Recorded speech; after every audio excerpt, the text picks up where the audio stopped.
కూటమి ప్రభుత్వం ఇక్కడ కూడా పోటీ చేస్తే ఎందుకు కాంగ్రెస్ పార్టీ భుజాలు తడుముకుంటా ఉంది?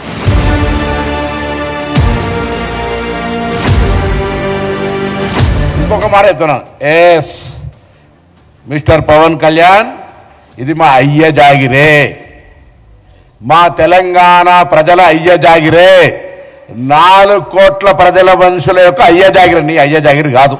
బీఆర్ఎస్ కూడా కాంగ్రెస్ బాటలో నడుస్తూ బీజేపీ మీద, టీడీపీ మీద, జనసేన మీద ఎందుకు వ్యాఖ్యలు చేస్తాము?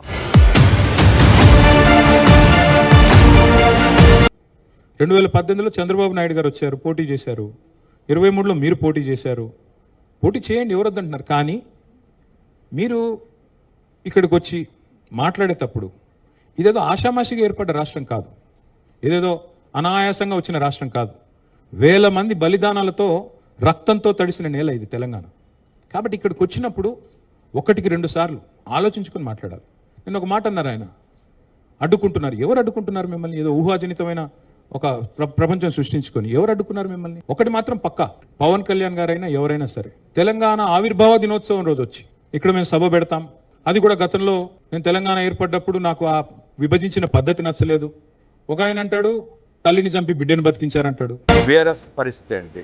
కాంగ్రెస్ పార్టీ పరిస్థితి ఏంటి?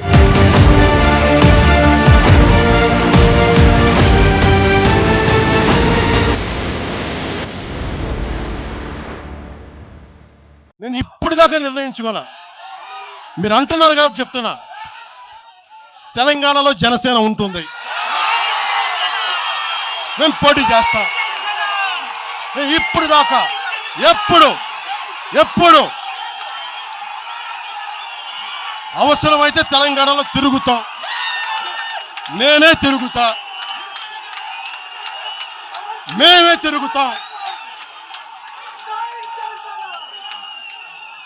ప్రతి సమస్య మీద మాట్లాడతాం, ప్రతి అన్యాయాన్ని ఎదుర్కొంటాం. ఏం మాట్లాడతారు మీరు? ఇది తెలంగాణ భారతదేశంలో అంతర్భాగం, మర్చిపోకండి.